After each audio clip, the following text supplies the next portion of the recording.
Donc, je vais vous présenter mon scénario pédagogique sur la découverte du logiciel d'IDAPAGE. Ce sera pour une classe de CM1, donc en cycle 3. Alors, d'IDAPAGE sera utilisé pour créer un livre virtuel, car c'est un logiciel assez simple d'utilisation qui offre un aspect assez ludique pour les élèves de CM1. Ensuite, on peut reconnaître que c'est un support intéressant pour des élèves qui sont en difficulté de rédaction, car ça peut les stimuler pour l'exercice d'écriture. Ensuite, la séance que je vais proposer s'intégrera dans une séquence plus large, en français notamment, car ce sera sur la rédaction de contes africains. Donc au préalable, nous aurons étudié les structures communes des contes africains, quels sont les personnages clés, quels sont les lieux communs que l'on retrouve souvent dans les contes africains, quels sont les enchaînements d'actions, la morale de la fin. Ensuite, dans cette séquence, nous verrons, donc après avoir étudié la structure commune des contes africains, les élèves pourront se mettre par groupe de deux pour rédiger un conte et ensuite ils pourront l'écrire avec le logiciel Word, donc en salle informatique. Et il y aura la séance que je vais vous proposer sera la séance pour découvrir le logiciel d'IDAPAGE. Donc l'objectif de ce travail sera de créer un livre commun, un livre numérique. Donc ce sera une production collective que l'on pourra donner à chaque élève à la fin, donc soit via une clé USB, soit via un CD-ROM. Nous pourrons aussi organiser une rencontre avec les parents pour leur montrer le livre en classe afin d'échanger sur les impressions des parents sur le travail des élèves. De façon plus globale, donc ce travail sur l'Afrique pourra être mené de façon très transversale en classe, notamment en art visuel, en danse, en musique, en histoire et en géographie. Donc le déroulement de la séance, le but de cette séance sera vraiment de découvrir le logiciel d'IDAPAGE afin de voir à quoi pourra ressembler le livre que nous allons créer. Donc oui, je note que je scannerai moi-même les illustrations des enfants pour deux raisons, car si on s'organise en classe pour le faire, ça prendra beaucoup de temps. Et de plus, je préfère me concentrer sur le traitement de texte à la découverte de DIDAPAGE et non sur l'apprentissage de la numérisation. Donc, au sein de la séance, donc les élèves pourront se répartir par groupe de deux à chaque ordinateur, ils allumeront l'ordinateur, ils iront sur le logiciel d'IDAPAGE et j'aurai créé un livre qui sera intitulé Notre livre, qui sera un exemple de ce à quoi je pourrais m'attendre. Donc, les élèves pourront lire ce livre, regarder comment il est construit.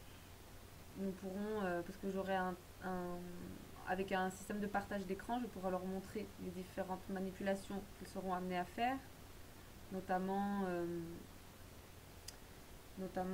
comment par exemple, si on ouvre Vidapage, nous pourrons voir comment on insère des,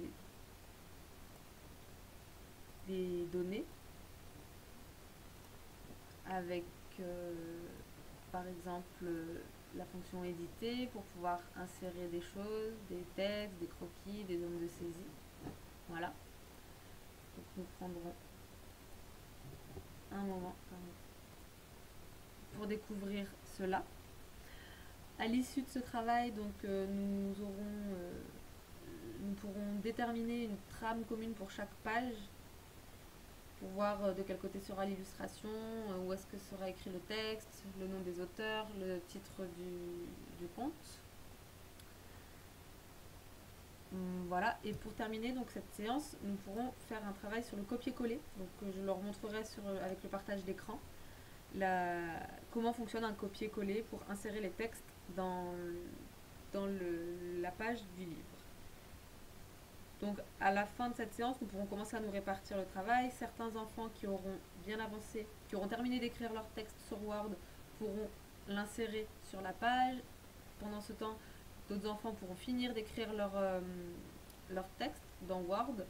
Et ceux qui auront fini cela pourront ajuster et terminer leur illustration.